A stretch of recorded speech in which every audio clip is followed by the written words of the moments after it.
Catherine McAuley, later known as Mother McAuley, is the founder of the Sisters of Mercy. Because of deaths in her family, she experienced both prosperity and poverty. She knew what it was like to be doing fine and then suddenly to be virtually, but not quite exactly, homeless, and then to regain some prosperity. Her circumstances began to change when she moved in with her relatives, the Callahans, and given the opportunity to be Mrs. Callahan's companion of estate. And the fact that Mrs. Callahan asked her to read to her from the Bible made Catherine much more familiar with the scripture, and that came into play very distinctly in her later years as she was founding a religious community. The inheritance she received from Mr. Callahan's will played a crucial role in her ministry, the formation of the House of Mercy, and the ability to accomplish her goals.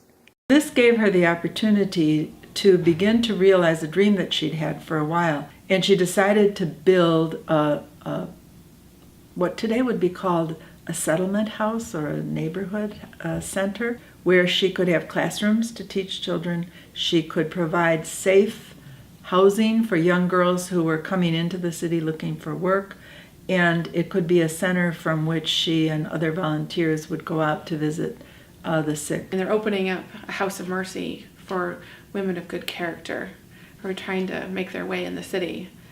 And they were a large part about trying to reestablish and shore up the Catholic faith in Ireland. When she built the House of Mercy, one of the first things she wanted to provide was safe housing for young women.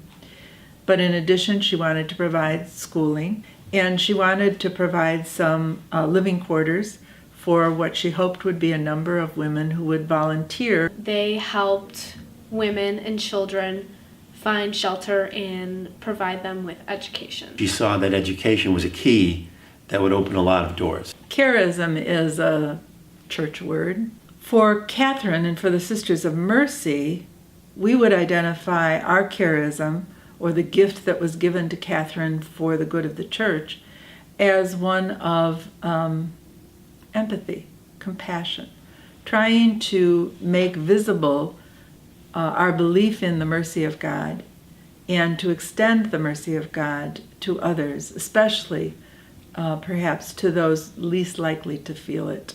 One of the things that she was very anxious for the Sisters of These were women who had a passion for helping and for making a difference. Different women would rise who had a sense of call from God, a sense of vocation, and very often their desire was to have a group of women who would respond to the needs of the poor. There was a realization that in order to be really effective, the sisters had to be just as proficient as everyone else who taught in colleges or universities. They'd be actually practicing what they're preaching. They were the primary teaching force at the university. They used the skills that they had to help the people. You see them everywhere. You may not know it, but They are on the streets ministering to people visiting the sick. Opportunities for women were very limited, and much of that limitation came as a result of lack of education. They were not supposed to be out and about on the streets visiting the sick or discovering that there were women who needed a safe place to stay. There was a lot of tension, animosity between Protestants and Catholics. This is a time when you have convent burnings. Her success led to the idea of expansion. They came because they were invited. There was a Bishop O'Connor of Pittsburgh who was particularly looking for Irish sisters and the Sisters of Mercy to minister. And help work with the poor in their areas, start schools, maybe open a hospice or a hospital, or look after orphans, or do those things which they saw that their people were in need of. I guess stressing the need that maybe women in a different country need help. What started as a dream, motivated by Christ, became a reality that affected the lives of thousands of sisters across the globe. Mother McAuley had a vision of making a difference in the world, but she was driven by a love for Christ. She was a charismatic leader. She inspired people to be the best that they could be, to want to do more. So yes, convent life had its rules, but Catherine didn't lead by rules. She led by example and by the encouragement of others.